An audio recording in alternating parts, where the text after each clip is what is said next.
Bitcoin so far has dumped about 52% from its all-time high in October 2025. Today is trading at around $69,000. Nice. Nice. Ethereum is also dropping. Altcoins got crushed. Meanwhile, gold is almost back at its all-time high, right now trading at $5,100. It is a bad time to be in crypto right now. And even the Nasdaq and S&P 500, they have recovered a little bit. So yeah, people in crypto started blaming Trump for his tariffs. Yeah, that makes sense, because Trump is like that annoying little nephew that's going to your room and messing up your Luffy figurine without permission. But instead of harmless toys, it's the world's economy. But today, it's actually a good day because Bitcoin's recovering just a little bit. Yeah, that little tiny green candle, as you can see right on the screen right here, from $60,000 to $63,000 to now about $69,000. So what has changed? Like, why is the recovery? Tune in, because I'll update you on the latest market news affecting our crypto industry. Make sure to like and subscribe to CryptoNinjas for more updates like this. Thank you very much. The volatility started when Donald Trump pushed for higher import tariffs. He said on Truth Social that he's raising the worldwide tariffs on countries to the fully allowed and legal 15% level. That 15% worldwide tariff level is what's driving this fear. Now, this came from his quote-unquote retaliation against the lawmakers when they struck down his previous tariffs. On paper, this sounds simple: to protect American businesses, push back against unfair trade, bring manufacturing home. It's clean, it's patriotic, it fits perfectly into a campaign speech. The narrative sells strength and self-reliance, like rebuild domestic industry, reduce foreign dependence, level the playing field. In theory, it feels straightforward, but that's just the headline layer. Underneath, what people actually see is costs. Yeah, higher import costs means higher input costs for companies. Higher input costs for companies mean they have to produce more expensive prices for the consumers, and that leads to higher risk of sticky inflation, and we don't want that, because sticky inflation means the Federal Reserve or the Fed stays cautious, fewer rate cuts, and fewer rate cuts means tighter liquidity conditions for a longer period of time. That is the kryptonite for volatile assets and industries like Bitcoin and crypto market. So while Trump boasts about fairness and protection and wanting the Fed to lower interest rates, he's doing the exact opposite. Now, fairness and protection isn't something you can find easily in crypto market. Protocols got hacked, even the top ones. Now, if you want to trade meme coins to make money, it's full of insider trading. So maybe you should try.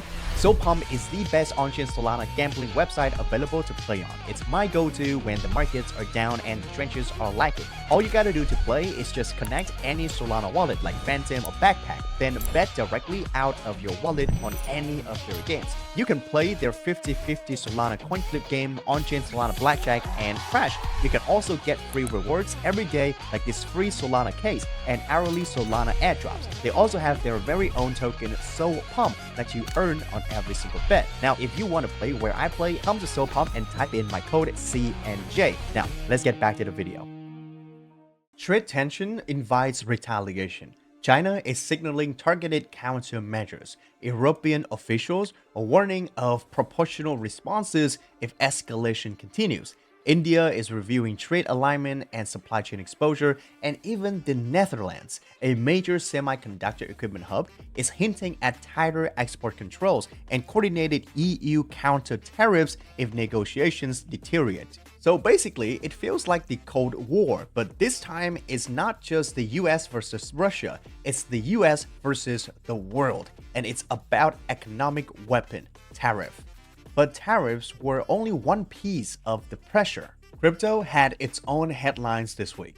First, Netherlands approves a 36% tax on unrealized crypto, stock, and bond gains starting 2028. Policy pressure isn't just coming from the US. The Netherlands is reportedly exploring changes to its tax framework that could include taxing unrealized crypto gains. I mean, what? Not profits that you took, profits that you haven't even sold yet. That is insanity. who would tax on unrealized gains? This is much more serious than you think. Let's say you owe taxes on unrealized gains. You may be forced to sell assets just to cover the tax bill. But because crypto moves fast, let's say after paying taxes, your profitable unrealized gains position previously could flip into negative, and now you're losing money and paying taxes on imaginary profits. This changes the investor's behavior. Like, why would the Dutch invest in crypto and pay crazy amount of tax, like 36%, on something that's not even a guaranteed profit? Crypto would lose a major group of investors. Where's the Dutch, by the way? Okay. Oh, there you are. Anyway, this creates the fear that if Netherlands make this happen, which country might be next? Imagine larger countries might enforce this. Crypto is not the dreamland no more. Moving on to the second headline. The Ethereum co-founder Vitalik has kept selling Ethereum. The latest updates as of February 24th, 2026, that over the past 3 days, he sold about 3,788.57 Ethereum worth roughly $7.3 million. Now, before you panic, here's the context. This continues his bigger plan from late January 2026, when Vitalik announced that he would gradually sell 16.384 thousand Ethereum total. The money would support the Ethereum Foundation during a few years of careful spending called mild austerity, to make sure that they stay strong long term without running out of funds. He still holds over 200,000 Ethereum. That is not exactly a vote of no confidence. Meanwhile, corporate accumulation continues. MicroStrategy bought another 592 Bitcoin recently for about $39.8 million. This is their 100th Bitcoin buy announcement. Congratulations! Michael Saylor and the team keep buying on dips, and now they're holding over 717,000 Bitcoins. It shows that big companies are still treating Bitcoin like a strong treasury asset. So, these headlines, even though they hit heavy, especially with tariff jitters and global risk off mode cranking the fear dial, but when we zoom out, one founder is managing runway carefully, one corporate treasury keeps accumulating. That does not look like ecosystem failure, just conviction in this market. Alright, let's talk about the real main character in this market drama. Even if tariffs calm down, there's still one force above everything. The one, the only, the Fed.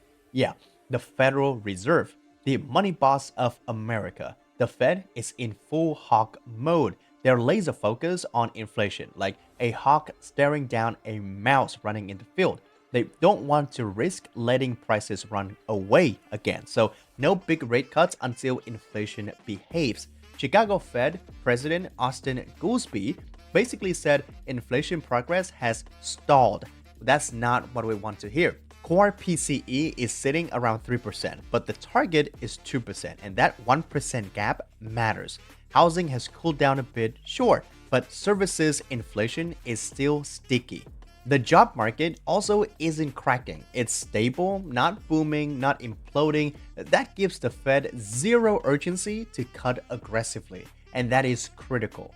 Today's bounce does not suddenly mean aggressive rate cuts are coming. Liquidity is still constrained. And here's the kicker that got everyone whispering.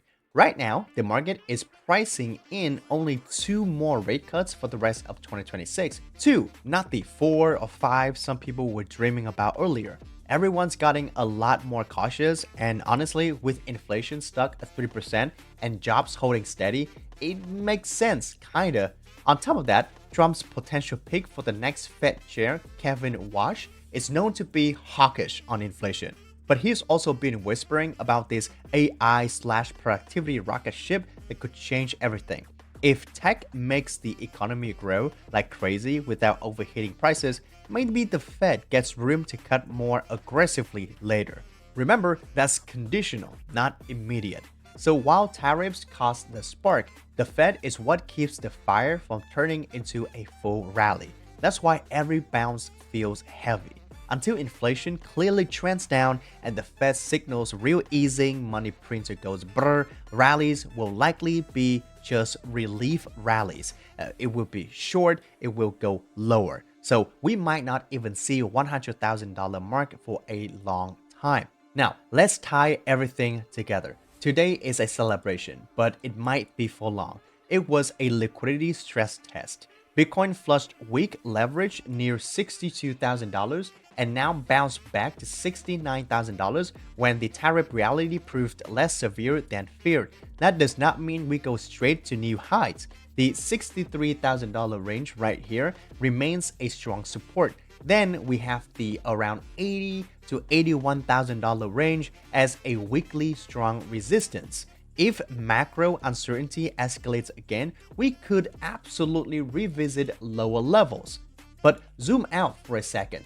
Bitcoin topped near $120,000 this cycle. At current levels, around $69,000 to like $65,000, we are only roughly 45% down from the heights. Now, that sounds dramatic, like 45% drop, but historically, it's not extreme. During prior cycles, I mean, a 40 to 50% drawdowns are just very normal. It's common, right? Bear market drawdowns, however, it was 70 to even 60%. So structurally, Bitcoin could go lower to even, now this is just a guess, a $30,000 range. So about 70 to about 76% drop. Now, short-term speaking, we might be looking at a slight recovery to the $81,000 range, but long-term, I am looking at Bitcoin going even lower than these levels, maybe even down to $50,000 to even $40,000 before I purchase or DCA another time. So what is the right move right now? Well, if you're a long-term holder, then accumulate gradually at new lows. Myself, I bought at around $63,000, $64,000, and I'm looking to buy more at around $50,000 to $40,000 range. If it goes lower than this range, $50,000, I'm going to be buying more at about $35,000 to even $37,000. So those are my targets to buy. If you believe in the long-term thesis, then buy in stages and think in years, not just days. And that's it for this video. Thank you very much for watching. If this breakdown helps you, make sure to like and subscribe to CryptoNinjas for more breakdowns like this. And thank you very much for watching this video. Daily out.